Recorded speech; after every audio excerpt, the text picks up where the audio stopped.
My son, keep my words and treasure up my commandments with you. Keep my commandments and live. Keep my teaching as the apple of your eye. Bind them on your fingers, write them on the tablet of your heart. Say to wisdom, you are my sister, and call insight your intimate friend, to keep you from the forbidden woman, from the adulteress with her smooth words. For at the window of my house I have looked out through my lattice, and I have seen among the simple.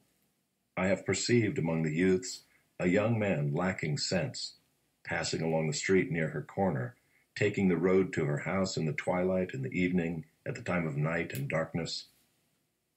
And behold, the woman meets him, dressed as a prostitute, wily of heart. She is loud and wayward. Her feet do not stay at home. Now in the street, now in the market, and at every corner she lies in wait. She seizes him and kisses him, and with bold face she says to him, I had to offer sacrifices, and today I have paid my vows. So now I have come out to meet you, to seek you eagerly, and I have found you. I have spread my couch with coverings, colored linens from Egyptian linen. I have perfumed my bed with myrrh, aloes, and cinnamon. Come, let us take our fill of love till morning. Let us delight ourselves with love. For my husband is not at home. He is gone on a long journey. He took a bag of money with him. At full moon he will come home. With much seductive speech she persuades him. With her smooth talk she compels him. All at once he follows her, as an ox goes to the slaughter, or as a stag is caught fast till an arrow pierces its liver, as a bird rushes into a snare. He does not know that it will cost him his life. And now, O sons, listen to me, and be attentive to the words of my mouth. Let not your heart turn aside to her ways.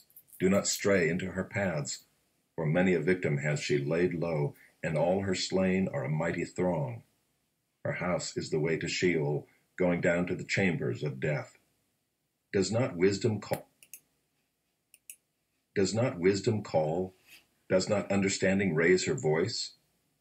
On the heights beside the way, at the crossroads, she takes her stand. Beside the gates in front of the town, at the entrance of the portals, she cries aloud. To you, O man, I call, and my cry is to the children of man. O simple ones, learn prudence. O fools, learn sense.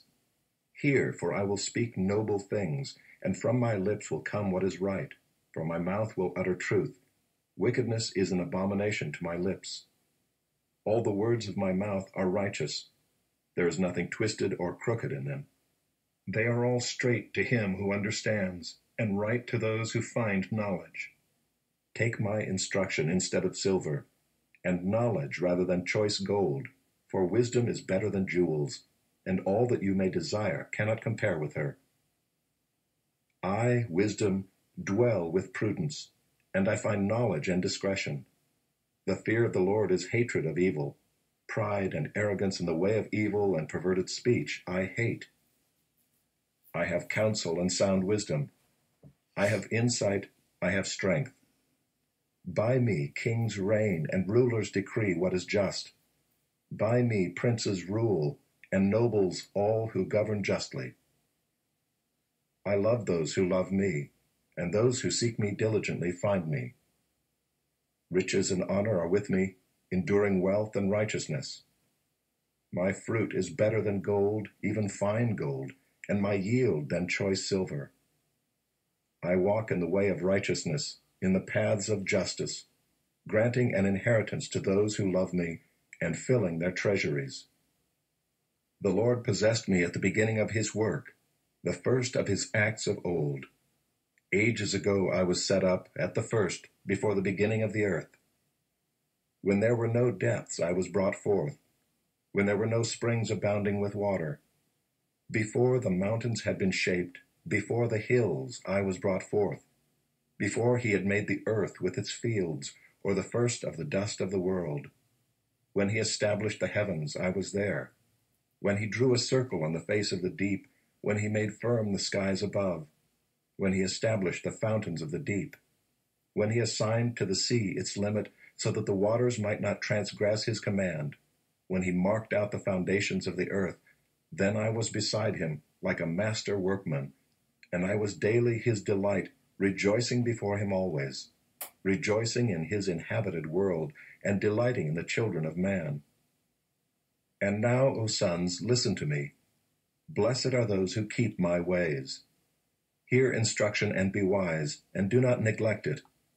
Blessed is the one who listens to me, watching daily at my gates, waiting beside my doors. For whoever finds me finds life, and obtains favor from the Lord. But he who fails to find me injures himself. All who hate me love death.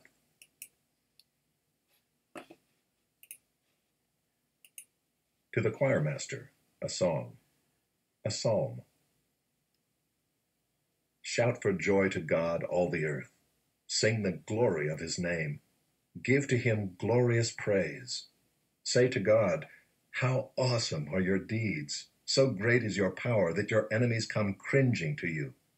All the earth worships you and sings praises to you. They sing praises to your name. Selah. Come and see what God has done. He is awesome in his deeds toward the children of man. He turned the sea into dry land. They passed through the river on foot. There did we rejoice in him who rules by his might forever, whose eyes keep watch on the nations. Let not the rebellious exalt themselves. Selah. Bless our God, O peoples. Let the sound of his praise be heard, who has kept our soul among the living and has not let our feet slip. For you, O God, have tested us. You have tried us as silver is tried. You brought us into the net. You laid a crushing burden on our backs. You let men ride over our heads. We went through fire and through water. Yet you have brought us out to a place of abundance.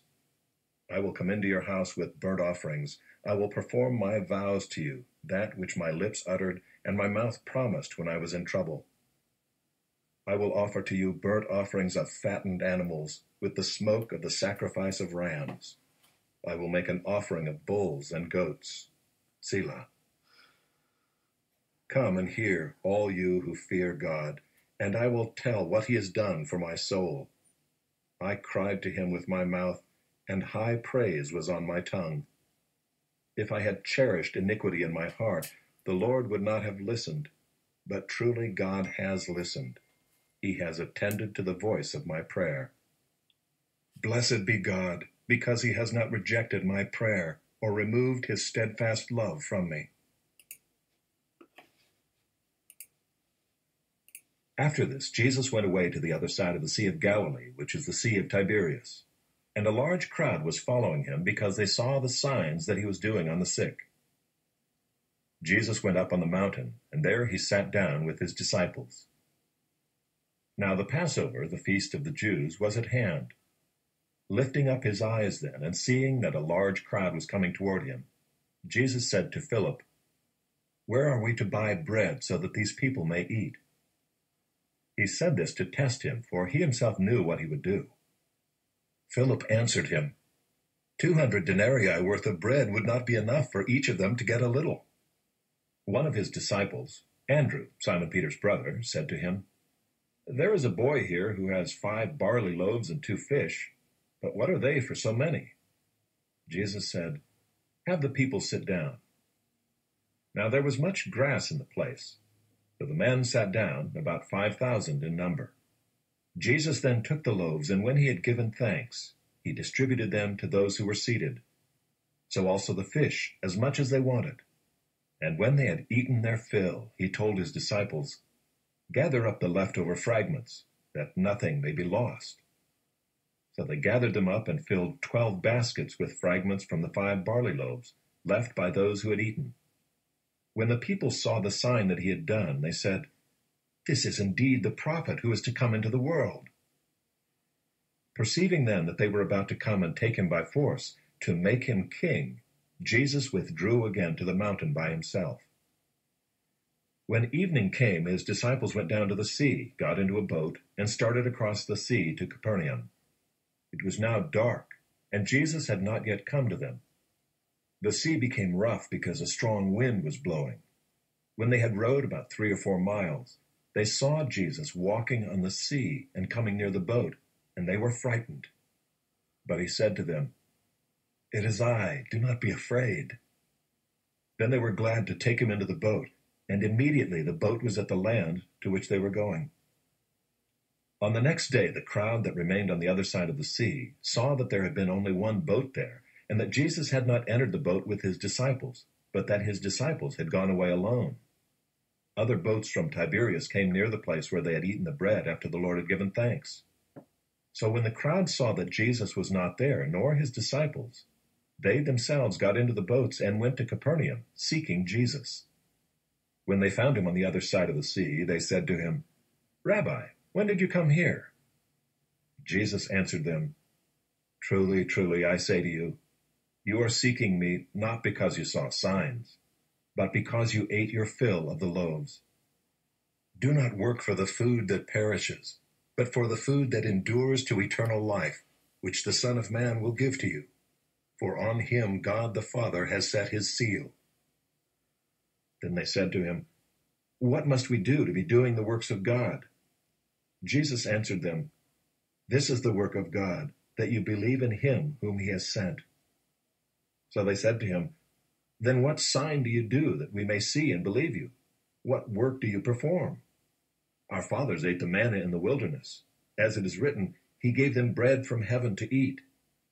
Jesus then said to them, "Truly, truly, I say to you, it was not Moses who gave you the bread from heaven, but my Father gives you the true bread from heaven.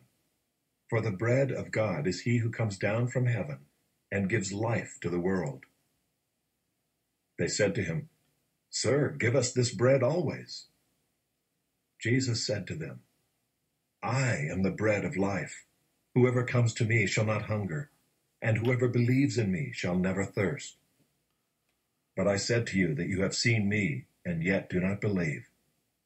All that the Father gives me will come to me, and whoever comes to me I will never cast out. For I have come down from heaven, not to do my own will, but the will of him who sent me. And this is the will of him who sent me, that I should lose nothing of all that he has given me, but raise it up on the last day. For this is the will of my Father, that everyone who looks on the Son and believes in him should have eternal life, and I will raise him up on the last day." So the Jews grumbled about him because he said, "I am the bread that came down from heaven." They said, "Is not this Jesus, the son of Joseph, whose father and mother we know? How does he now say, 'I have come down from heaven'?" Jesus answered them, "Do not grumble among yourselves. No one can come to me unless the Father who sent me draws him, and I will raise him up on the last day. It is written in the prophets, and they will all be taught by God. Everyone who has heard and learned from the Father comes to me. Not that anyone has seen the Father, except he who is from God. He has seen the Father. Truly, truly, I say to you, whoever believes has eternal life. I am the bread of life. Your fathers ate the manna in the wilderness, and they died. This is the bread that comes down from heaven, so that one may eat of it and not die. I am the living bread that came down from heaven. If anyone eats of this bread, he will live forever. And the bread that I will give for the life of the world is my flesh." The Jews then disputed among themselves, saying, "How can this man give us his flesh to eat?" So Jesus said to them, "Truly, truly, I say to you, unless you eat the flesh of the Son of Man and drink his blood, you have no life in you. Whoever feeds on my flesh and drinks my blood has eternal life, and I will raise him up on the last day.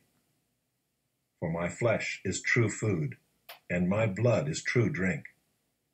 Whoever feeds on my flesh and drinks my blood abides in me, and I in him. As the living Father sent me, and I live because of the Father, so whoever feeds on me, he also will live because of me.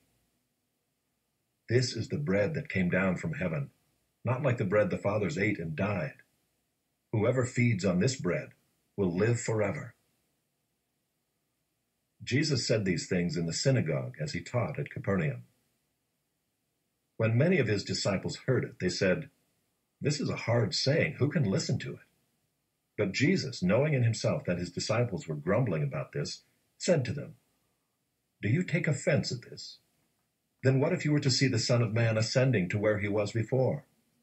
It is the Spirit who gives life. The flesh is no help at all.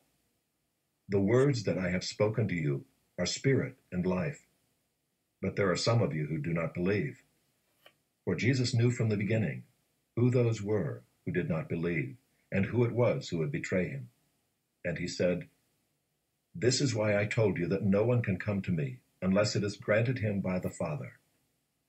After this, many of his disciples turned back and no longer walked with him. So Jesus said to the 12, "Do you want to go away as well?" Simon Peter answered him, "Lord, to whom shall we go? You have the words of eternal life, and we have believed and have come to know that you are the Holy One of God." Jesus answered them, "Did I not choose you, the 12, and yet one of you is a devil?" He spoke of Judas, the son of Simon Iscariot, for he, one of the 12, was going to betray him. After this,